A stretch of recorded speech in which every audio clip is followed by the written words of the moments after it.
Cher Jean-Pierre, comment ça va? Je vais très bien. Alors, tu as eu des petits ennuis, là, à Béziers, paraît-il? Ah, Béziers. Bon, pardon, excuse-moi. Bon, on n'a même pas dit bonjour à nos amis oui, c'est qui vrai. nous regardent. Bonjour, chers révoltés, chers réfractaires. Bienvenue dans cette émission. On a eu un mois...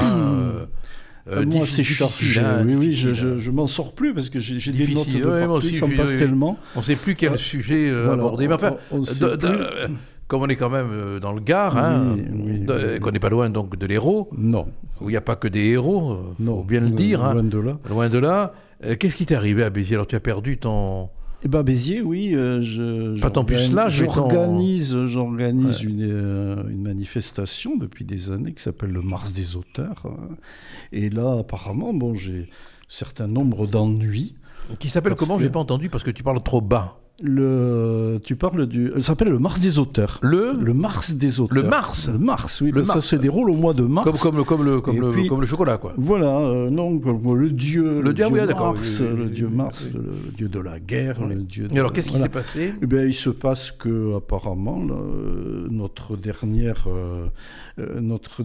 enfin, c'est même pas la dernière, c'est cette émission qui déplaît là-bas sur Béziers. L'émission que nous faisons nous? Oui, l'émission que nous faisons, parce que j'ai dit il y a quelque temps que j'avais parlé un petit peu de mon impossibilité à faire des choses à Béziers, et ça n'a pas plu, bien sûr. Voilà, c'est Robert, le grand Robert, ou le petit Robert, parce qu'il y a le grand Robert et le petit Robert. Voilà, il y a le petit Robert, c'est vrai, un dictionnaire est en deux parties, le petit Robert de l'un à l'autre. Aurait utilisé des mesures de rétorsion contre toi? On ne sait pas trop, je ne sais pas trop, non, bien sûr, je n'ai pas écrit, mais il se trouve que là, je pense qu'on va être... Bon, je vais l'arrêter, je vais être obligé d'arrêter, puisque la médiathèque où je travaille... Non, mais enfin, tu es sûr que c'est un fait de la... Oui, c'est le fait de la municipalité, ça? Non, c'est un hasard. C'est pas de Robert de faire ça. Non, c'est un petit hasard. Robert, c'est pas du grand Robert. Le grand Robert. Le petit, le grand Robert, il peut pas faire ça. Non, c'est un hasard, je pense. Ah bon, voilà. Oui, c'est un hasard. Oui, parce que bon, il n'est pas vindicatif. Il est plutôt. Non, loin de là. Il est plutôt gentillet. Oui, très gentil. Bon, bah écoute, on va y aller à Béziers, du reste, faire une émission. Oui, on va faire une autre. On va aller début septembre faire une petite émission spéciale à Béziers. Voilà, donc là, ça se passait à la médiathèque. Tu as eu droit au Béziers de Judas. Je ne sais pas si ça va continuer. Tu as eu droit au Béziers de Judas. Voilà, au Béziers de Judas. Il faut répéter 2 fois, parce que... Au Béziers de Judas. Il s'écoute, mais il n'écoute pas. Le Béziers de Judas. Voilà. Alors, allez, on démarre. Alors, quel est le programme aujourd'hui? Alors, le programme aujourd'hui, j'ai amené un ouvrage qui s'appelle Politcircus, que j'ai commencé à écrire en 2000. C'était une commande de France Culture. À l'époque, on avait encore un peu de liberté. Maintenant, ce serait inconcevable, je pense, ce qui est devenu la radio en France. Je sais qu'il n'y a plus moyen de passer quelque chose d'un peu, je dirais pas subversif, je dirais un peu décapant, tu vois, comme doit être le théâtre normalement. Bien sûr, bien sûr. La comédie c'est fait pour ça. Regarde Molière, Molière qui est quand même mon grand modèle. Molière, il n'y allait pas avec le dos de la cuillère. Non, du reste, il a eu des ennuis. Oui, il en a eu. Oui, mais à l'époque, il y avait Louis XIV. Oui, il y avait Louis XIV, effectivement, qui était au-dessus de la mêlée. Voilà, mais maintenant il n'y a personne. Maintenant, il est dans le métro. Voilà.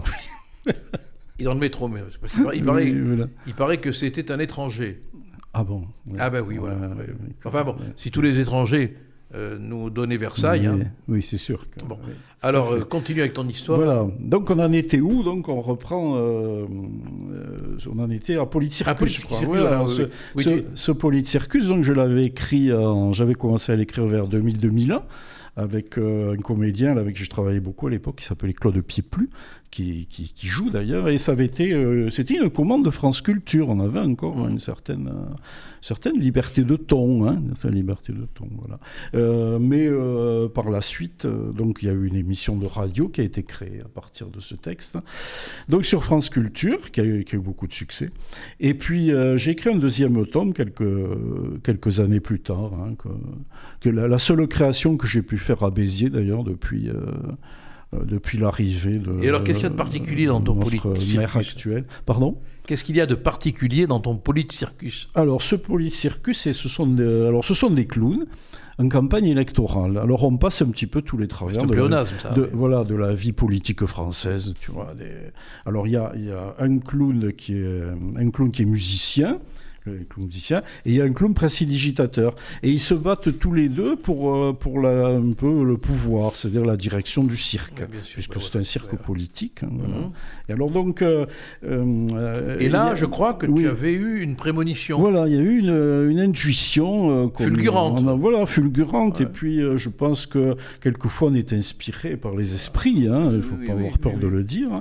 Et donc, figure-toi que c'est moi qui ai le premier inventé, donc, à travers les esprits qui m'ont soufflé, j'ai inventé le mouvement En Marche. Oui, parce que le mouvement En Marche est présent dans cette tout farce. À fait. Voilà, donc quelques années, 15 ans plus tard, Emmanuel Macron m'a volé le nom de ce mouvement. On peut reconnaître quand même que du point de vue du cirque, la réalité a dépassé complètement la fiction. Depuis longtemps, oui, tout à fait. Depuis longtemps. Donc c'est pour ça que ça fonctionne aussi bien. Parce que ce sont des clowns en campagne électorale, donc il y a très peu de différence. Et tu ne parlais pas de Ménard dans Politcircus? Ah non, pas du tout. Non, à l'époque, je connaissais très peu. C'était en 2000, j'en avais entendu parler, mais c'est tout. Hein. Je ne connaissais pas. Après, il était devenu... Alors, hommage a été rendu à l'auteur.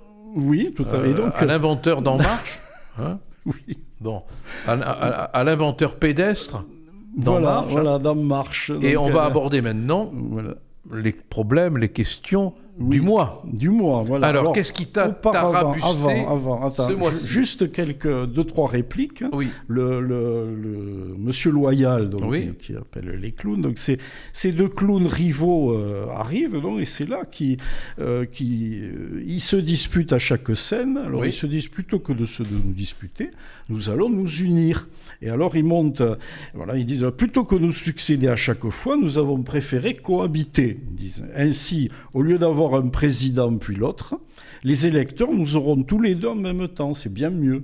Et donc l'autre clown dit, et nous avons un même nom, nous appelons l'Union En Marche. Voilà. Donc voilà, ils inventent le nom que Macron m'a volé, m'a repris. Peut-être que Macron était un de tes lecteurs. Oui, je me demande. Ou peut-être Madame Macron plutôt. Et donc, le monsieur Loyal répond, eh bien, je suis vraiment content de vous voir unis, monsieur, l'Union En Marche. Voilà, écoute, tu devrais, et pour l'anecdote, faire de la consultation politique. Hein. Tout à fait. C'était le fameux Claude Pieplu, un comédien bien connu, très drôle, qui disait cette réplique.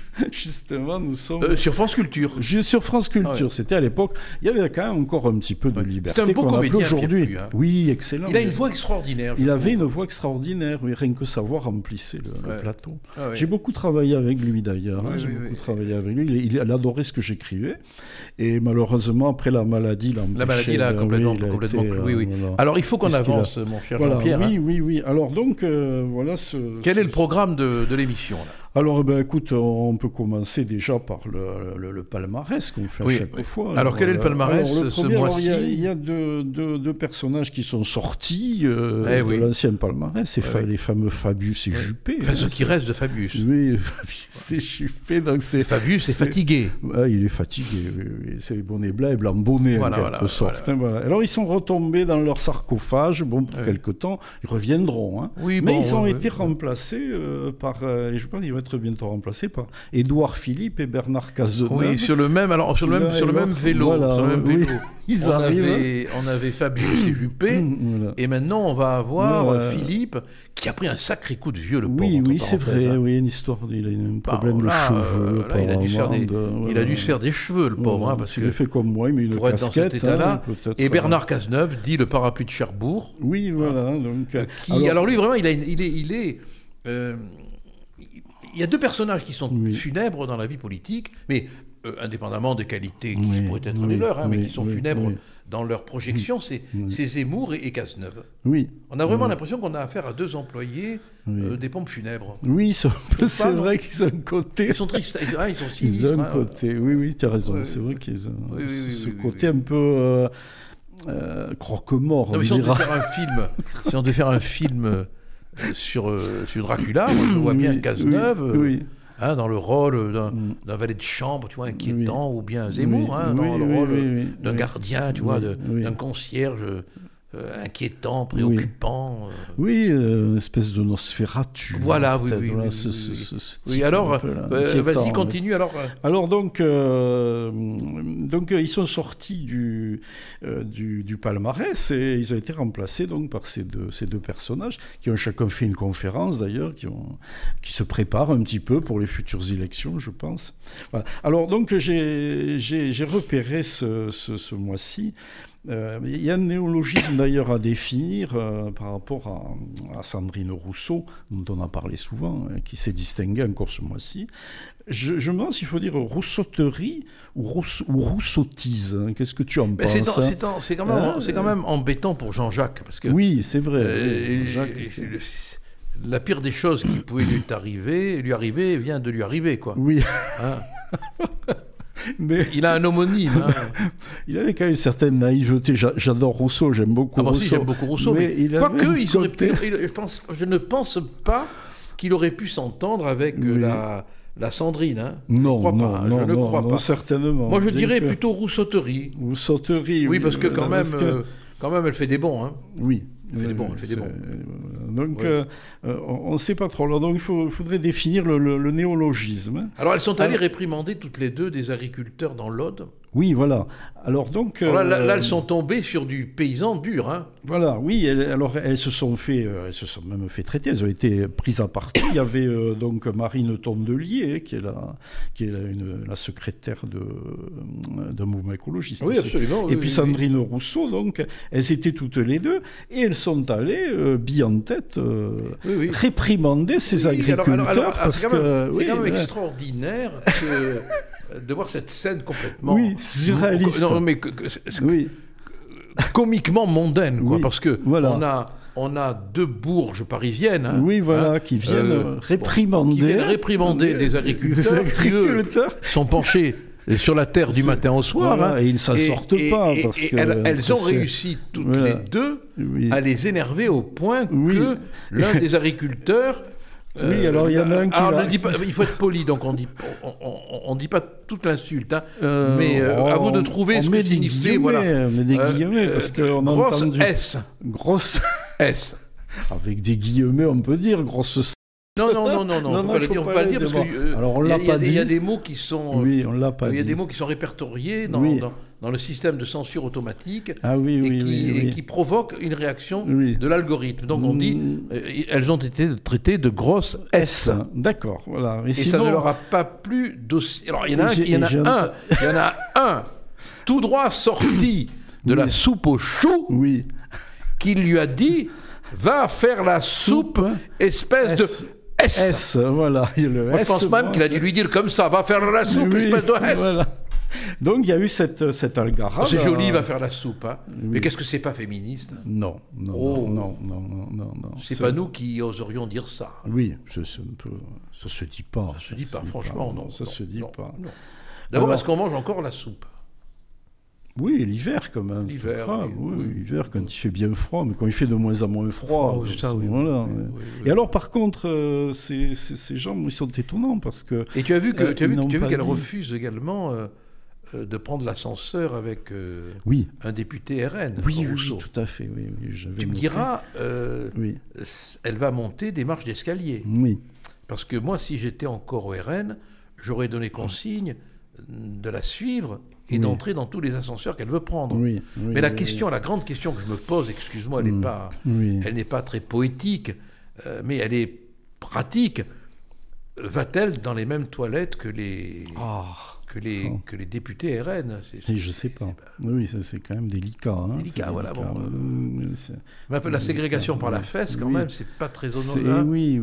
Mais enfin, voilà, elle a ce courage extraordinaire de ne pas prendre l'ascenseur. Tu diras, franchement, ils ont du pot, les RN. Oui. Parce que moi, j'aimerais pas me retrouver dans un ascenseur qui monte au 15e étage avec Rousseau dedans. Oui, c'est vrai que oui. J'aurais peur. Un peu, oui. J'aurais peur. Oui. On ne sait jamais ce qui peut arriver. Tu as vu comme elle a tapé sur un chauffeur de taxi. Hein. Oui, tout à fait. Justement, je voulais en parler, cette histoire du vas-y, parle-en. Alors. Oui, du chauffeur de taxi. Elle a fait une algarade. C'est une algarade terrible. Hein. On a presque l'impression, je ne sais pas si elle avait un sac à main. J'ai l'impression qu'elle va lui taper avec le sac. Non, elle n'avait pas non, elle n'avait pas de sac à main, je ne crois pas. Non, mais en fait, c'est une algarade. On parle de la même chose entre un chauffeur de taxi et un vélo. Hein, alors alors elle s'est interposée. Voilà, sur notre compte Twitter, on avait diffusé la vidéo, et le militant écologiste qui avait diffusé la vidéo nous a reproché d'avoir porté atteinte à son droit d'auteur. Ah oui, il a fait censurer la vidéo. Oui. Mais alors, je crois qu'aussi il y a quelque chose d'extraordinaire. Il me semble qu'elle tape sur un racisé. Enfin, c'est un peu voilé. Mais je crois que le chauffeur de taxi n'est pas maghrébin, il me semble. Je ne sais pas. Honnêtement, moi, c'est le genre de choses auxquelles je ne fais pas attention parce que pour moi, tous les gens sont pareils. Oui, mais donc, dans la terminologie bien pensante, je me demande si elle ne tape pas sur un racisé. Je sais pas. Enfin, en tout cas, elle est violente. Je comprends, Jean-Pierre. Je crois qu'elle prend le parti du vélo. Hein, je comprends, Jean-Pierre, que son mari soit déconstruit. Oui, c'est vrai que le malheureux. Façon Pulse. S'il reçoit tous les jours. Peut-être un homme battu. Hein. Peut-être, oui. Il faut monter comme un jaune d'œuf. Un nouveau mouvement. Après les SOS. Alors, donc, voilà donc pour cette notre chère Sandrine. Alors ensuite, on remonte le classement. Et alors, si tu avais un livre à écrire sur Sandrine Rousseau, quel titre tu lui donnerais? Sandrine Rousseau. Moi, j'en ai trouvé un. Oui. Ascenseur pour les chaudés. Oui. Oui, c'est pas mal. Hein? Bon, c'est complètement idiot, mais enfin, allez, vas-y, continue. Alors, je disais, c'est la présidente de l'Assemblée nationale. Oui, Yael Braun-Pivet, voilà, qui a déployé des trésors d'imagination constitutionnelle, bien sûr. Tu trouves pas qu'elle a un mood de plus en plus triste? Oui, elle est très triste. On a l'impression qu'elle a constamment les doigts qui sont pris dans le tiroir. Hein. Oui. Elle est dépassée par la fonction. J'ai l'impression, oui. C'est l'impression qu'elle donne. Elle fait maîtresse d'école un peu dépassée par, alors là, elle a déployé la classe. Des trésors d'imagination pour contrer ces interventions du groupe Lyot, tu sais, qui ont voulu intervenir par rapport à toutes ces manifestations qu'il y a eu, là, tu sais. Donc le groupe Lyot voulait relancer cette idée de toute cette contestation qu'il y a eu par rapport aux 2 ans qu'ils ont rajoutés à la réforme des retraites, etc. Oui. Et donc, elle est intervenue, elle a réussi quand même à casser leur initiative. Oui. La dernière en date. Mais comme elle avait complètement paralysé la commission d'enquête sur Benalla. Oui. On a une démocratie d'apparence, hein, on s'en rend compte tout le temps. Hein, c'est quand même très grave. Hein. Oui. Très grave parce que c'est au nom d'une loi, toujours, d'un règlement, toujours, que l'on finit par porter atteinte à la démocratie. Hein. C'est très déplaisant et très grave. Hein. Et alors, il y a eu une intervention, justement, à ce propos-là, je saute un peu, c'est un peu en rapport, c'est la fameuse Aurore Berger, qui s'est distinguée... Elle s'appelle Aurore, mais elle n'a pas vu la lumière. Oui, voilà. Vraiment. Hein. sur l'attentat d'Annecy. Elle a été incroyable. Ah oui, rappelle ce moment. Alors là, parce que si vous l'avez oublié, ça vaut vraiment le coup, si je peux me permettre, hein, de rappeler ce moment. Hein. Oui, alors elle a dit, là je l'ai noté, être en ce moment dans l'hémicycle avec une espèce de bataille de chiffonniers sur une recevabilité ou non d'amendement lui paraissait donc en total décalage par rapport à l'effroi qui submerge notre pays. Voilà, c'était après on ose accuser les autres de récupération. C'est le plus beau cas clinique de récupération. Parce que ça veut dire finalement que il faudrait surtout pas que les questions qui peuvent déranger En Marche soient évoquées, parce qu'il y a un drame qui préoccupe tout le monde, mais qui devrait arrêter le fonctionnement de la démocratie. Fameux ce type-là qui s'est avec un poignard. C'est un individu qui avec Alors, non seulement... un couteau au Pinel, du reste, a porté des coups à des enfants et à des personnes âgées. Le fameux, comment il s'appelle, Henri, là, qui est intervenu. C'est Henri qui est intervenu, qui a été admirable. Hein. Une sorte d'Henri IV. Henri IV, alors que Libération, bien évidemment, a essayé de l'abîmer. Et Schneiderman... Et en plus, je crois qu'il avait des signes chrétiens. Il faisait un genre de pèlerinage. Schneiderman, je ne sais pas si tu le connais, là, le bonhomme d'arrêt sur image, qui a toujours gagné sa vie gauchement à gauche, a pondu un article dans Libération où il appelle Henri d'Arc. Henri d'Arc, oui. Voilà. C'est bien, hein, Au lieu de reconnaître tout simplement le courage du bonhomme, Schneiderman, qui fuirait devant un éternuement, se permet de minimiser l'action courageuse. Et évidemment, le mot héros dans l'IB est mis entre guillemets. Ça les emmerde finalement que ce soit un jeune homme chrétien. Parce qu'on déteste tellement les chrétiens qu'on ne peut pas accepter l'idée qu'il y ait une intervention héroïque, comme Beltrame du reste. Tout à fait, comme ce qui s'est passé avec ce gendarme dans l'Aude. Alors non seulement cette femme fait partie d'un gouvernement et d'un parti politique qui ne fait strictement rien à ce niveau, soit européen ou national, et face à ce fléau des attentats liés à une immigration incontrôlée, mais en plus elle s'en sert pour tenter de discréditer une proposition de loi déposée à l'Assemblée par le groupe Elliott. Et après on te parle de récupération chez les autres. Voilà, c'est ça. Mais alors, au fait, qu'est-ce que tu en penses, toi, de cette question, de cet argument récurrent qui revient dans le débat chaque fois qu'il y a un drame, chaque fois qu'il y a un crime horrible, et qu'on en parle, on nous reproche d'en parler. Oui, il faut rien dire. Il faut rien dire, il faut se taire. Alors moi, je rappelle quand même l'adage juridique, qui ne dit mot consent. Tout à fait, oui. Bon, cet adage, il a une portée juridique quand même très, très significative. Qui ne dit mot consent. Alors on devrait regarder les drames, on devrait regarder les horreurs, on devrait regarder les égorgements, les violences, et surtout, s'il y a des images, ne pas les diffuser, et surtout, ne pas les commenter, se taire, se terrer. Il faut qu'elles aillent dans le bon sens. On en parle si elles vont dans le bon sens. Si elles ne vont pas dans le sens il y a la censure. Du bien-pensant, alors là, il ne faut pas en parler. C'est incroyable. Il y a une véritable censure au nom des grands principes. Toujours au nom des grands principes. Oui, on se part. Tu diras, le journal soviétique s'appelait La Pravda, la vérité. Oui. D'ailleurs, là, j'avais marqué justement la fameuse présidente de l'Assemblée nationale, Yael Braun-Pivet, aux ordres de l'activité, qui a déployé des trésors d'imagination constitutionnelle pour empêcher la proposition de loi du groupe Elliott. Tu vois, bien sûr, oui. Non, mais là, c'est là où on se rend compte que l'usage de la loi peut être complètement détourné. Alors ensuite, on remonte donc le classement. J'avais relevé Darmanin, là, qui donne encore dans la censure, avec sa lutte obsessionnelle contre l'ultra-droite. Alors il la voit partout, moindre chose. Alors c'est extraordinaire, parce qu'il devrait quand même aller chez un opticien politique, lui, parce qu'il voit de l'ultra-droite partout, mais il ne voit pas de l'ultra-gauche. Non, seul l'ultra-gauche, il connaît pas. Il a, je ne sais pas comment ça s'appelle, Alors, tu remarques en ophtalmologie, comme l'extrême droite est devenue l'ultra droite.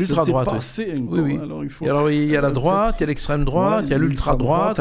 Et bientôt il y aura l'ultra droite. Je sais pas. Oui, il faudra trouver un nouveau préfixe. Un nouveau préfixe. Il faudra inventer, faire des propositions. Et alors, avec cette lutte obsessionnelle qu'il a contre l'extrême droite, l'ultra-droite et ça, alors il fait interdire tout un tas de choses. Toutes les semaines, il y a une interdiction qui tombe. Comme même, je crois que c'était ce mois-ci ou le mois dernier, des gens qui voulaient rendre hommage à Jeanne d'Arc. Il a interdit des manifestations pour Jeanne d'Arc. Pauvre Jeanne d'Arc. Parce que Jeanne d'Arc, ce ne serait pas républicain, alors que c'est une fête très bizarre, qui a été organisée par la République. C'est une femme qui a défendu la France. Non, puis c'est une fête républicaine. Oui, absolument. Ce ne sont pas les royalistes qui ont décidé de fêter Jeanne d'Arc, c'est la République. Oui, mais c'est incroyable. Ce pauvre Jeanne d'Arc, pourtant. Elle n'arrête pas de brûler. Oui, la pauvre, on la brûle de plus en plus. Voilà. Et donc, alors, oui, donc j'ai fait un classement, je remonte donc avec Borne. Oui. Alors Borne, j'ai mis une sorte de pétainisme revu, revisité et corrigé. Hein. Oui, elle est en pleine monomanie pétiniste. Oui, voilà, elle a fait elle voit du pétain partout. Du pétain, voilà, elle a fait encore une grande déclaration. Elle nous roule dans le pétin. Oui, voilà. Vraiment, oui, elle voit du pétin partout. Oui.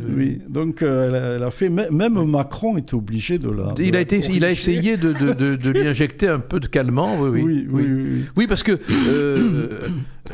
ça confine quand même à la monomanie. Hein. Tout à fait, oui, tout à fait. Il y a un côté quand même obsessionnel. Hein, il y a surtout un côté ridicule et puis complètement anachronique, bien évidemment. Bon. Oui. Voilà, d'autant qu'on vit dans une époque où, à mon avis, très peu de jeunes, hélas, hein, ne connaissent bien l'histoire de la Seconde Guerre mondiale. Hein. Oui.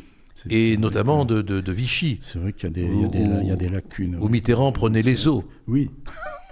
Oui, non, mais ils sont tous. Il prenait aussi la Francisque, mais il prenait les eaux. Il n'y avait pas que lui. Il y a beaucoup de virginité qui ont été refaites. Tu sais qu'il y a beaucoup de gens qui sont passés par Vichy. Hein. Oui. C'est incroyable. Hein. Oui. Si on grattait sur l'histoire de la Seconde Guerre mondiale... c'est incroyable. Non, mais quand je pense que Sartre est présenté comme quelqu'un qui n'aurait pas collaboré, alors que, bon, quand même,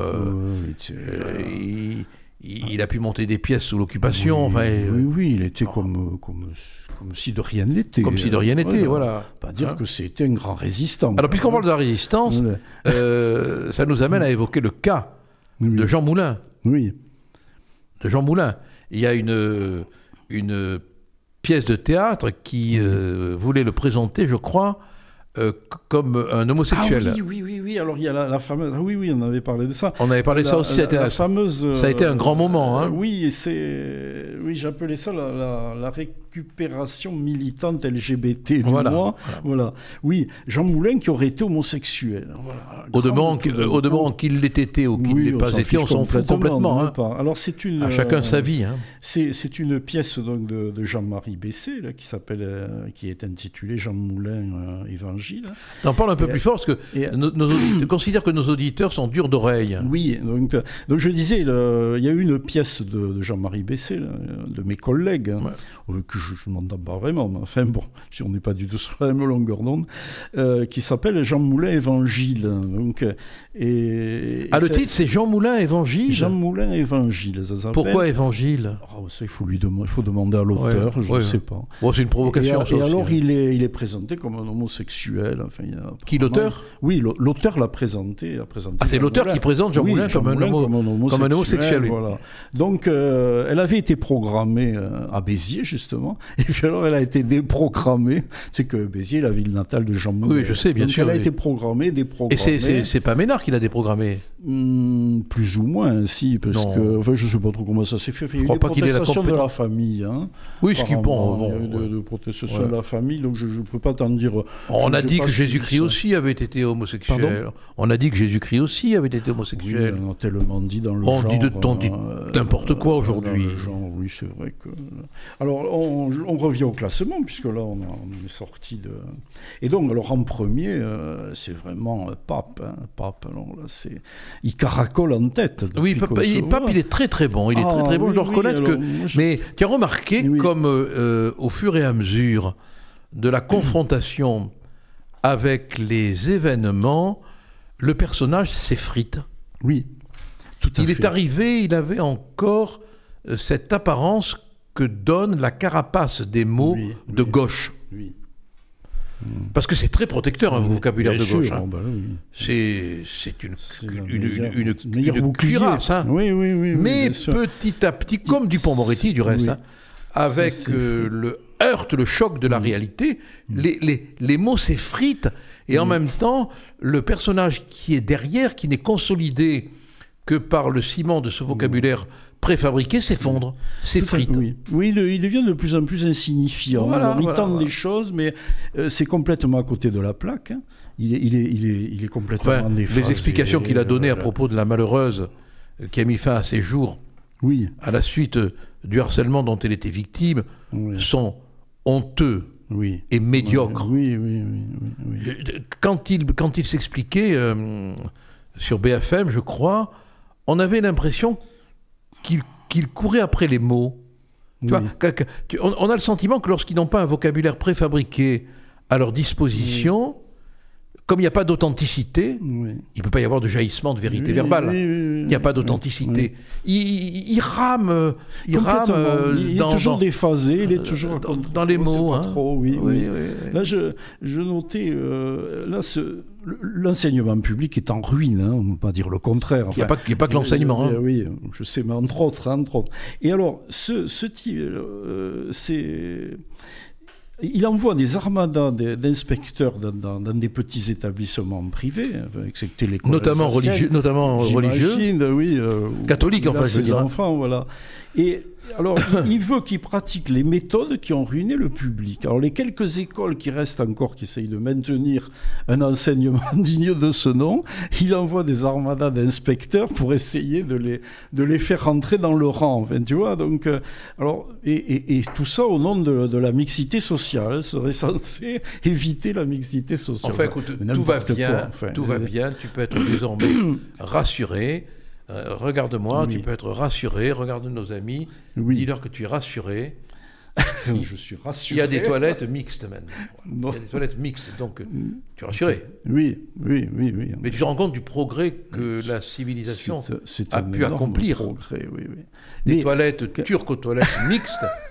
On a fait un progrès considérable. Vrai, mais on est sidéré quand on voit l'état de délabrement de l'éducation nationale aujourd'hui, qu'on entend ce ministre traiter de problèmes, mais qui sont complètement à côté de la plaque, qui sont d'une futilité. Non, mais c'est la fin tous ces gens ne sont pas à leur place. Ils brassent du vent. Ils ne sont pas à leur place. Si, ils y sont, parce qu'on est dans une décadence absolue et qu'ils sont finalement les bons acteurs de cette décadence. Alors dis-moi, quelle est l'absurdité du mois ? Alors l'absurdité du mois, je ne sais pas si j'en ai noté une. Ah si, c'est le flyer du ministère de l'Intérieur contre le harcèlement des femmes dans la rue. Alors, ça, oui, oh là là, il y en a tellement. Ce que je voulais dire aussi, c'est que, écoute, on est submergé. On est submergé par toutes les sottises de ce qui se passe aujourd'hui. On ne sait plus où donner de la tête, franchement. Je m'aperçois qu'au fil des émissions, de ces émissions mensuelles, j'ai des papiers partout. Ah oui. Je crois que j'ai une espèce d'inflation. Donc excuse-moi de me perdre. Non, mais il n'y a pas de. Il n'y a pas de. Tu me parlais. Non, mais on est dans un tel bordel, dans un tel désordre d'informations que, effectivement, à lire comme on le fait nous, par devoir, chaque jour, la totalité de la presse finit par déboussoler. Mais c'est vrai, Alors, bon, est-ce qu'on a fait le tour de toutes les questions qu'on voulait aborder ? Ah oui, il y en a une qui est intéressante, là, je retrouve, là, c'est un peu... Oui, c'est la propagande LGBT, avec les nouvelles familles, etc. Donc, et alors, à Bordeaux, j'ai vu que des drag queens vont dans les bibliothèques raconter des histoires à des enfants sur le thème bienveillance, différence, amour, diversité des familles, etc. Voilà. Alors on a ça dans les écoles. Enfin, il faut bien. Voilà, donc, il faut bien. Alors, ce sont des mouvements qui sont minoritaires, mais qui prennent le. Oui, mais alors je vois pas. Moi personnellement, je vois pas l'intérêt d'ouvrir les portes de l'école à un mouvement quel qu'il soit, du reste. Oui, mais bien sûr, l'école n'est pas faite pour apprendre, il y a déjà de quoi faire. Il y a déjà beaucoup à faire. Et pourquoi les hétéros n'iraient-ils pas aussi faire des conférences ? Absolument, on pourrait faire l'éloge de l'hétérosexualité débridée. On pourrait, mais bon, on le ferait modestement. Hop, il y a mon micro qui en tombe à la renverse. Oui, on le ferait modestement, discrètement, parce que bon, parce que c'est dur d'être hétéro aujourd'hui. c'est de plus en plus difficile. Il faut être discret. De plus en plus difficile. Tu te sens normal, toi, tu te sens... Et il y a des jours, on se pose la question. Le regard sur nous est dur. Dur. On a un peu l'impression d'être ringard. Voilà, oui, et puis on se demande quand même si on a la plénitude de tous ces moyens. Oui, tout à fait, oui, on se dit. Voilà, c'est très... Non, c'est très... C'est très... Je dois pas être normal. C'est très difficile, très difficile. Cela étant dit, répétons encore une fois que nous comprenons tout, nous. Oui. On ne juge personne. Non. Et que notre règle d'or, c'est que tout le monde doit foutre la paix à tout le monde. Tout à fait, oui. Tout le monde doit foutre la paix. Écoute, je crois qu'on a fait le tour de tous les sujets. Oui, tu pars en vacances, là ? Oui, je pars en vacances, me reposer, ça va faire du bien. Et où vas-tu ? Là, je vais dans les Alpes. Je vais du côté de Saint-Gervais, Chamonix. Ah, je connais bien Saint-Gervais. Oui, c'est magnifique. Magnifique. J'allais passer des vacances quand j'étais enfant. Oui. Là, tu vas avoir frais, tu vas avoir froid peut-être même. Oui, peut-être, oui. Mais une région quand même qui a beaucoup changé. Oui. Et tu rentres quand de Savoie ? Dans une semaine. Bon, d'accord. D'ici une semaine, on sera de Si tu rencontres Jean-Jacques Rousseau en Savoie... vers Chambéry. Fais-lui ta profession de foi. Voilà, ma profession de foi du vicaire savoyard. Voilà. Allez, qu'est-ce qu'on souhaite à nos amis ? On leur souhaite de bonnes vacances ? Oui, je pense, parce qu'on a besoin. Tu prépares un livre, là, tu écris en ce moment ? Oui, là, je termine un texte, et j'en ai d'autres en cours, et puis des articles. Tu nous en parleras la prochaine fois. Oui, on verra. Donc, quel mois, pardon ? En juillet, il n'y en aura pas parce que ce sont les vacances. Oui, on va se retrouver, sauf si l'actualité nous déborde et qu'il y a un événement qui nous oblige à sortir de notre léthargie vacancière. Sinon, on se retrouvera en août. Tout à fait. À la fin du mois d'août pour faire le point sur l'actualité des vacances. On va brégançonner. Ça sera sûrement passé, parce que déjà, il s'en passe tellement en un mois. Alors, bonnes vacances à tout le monde et à bientôt. Et bonnes vacances.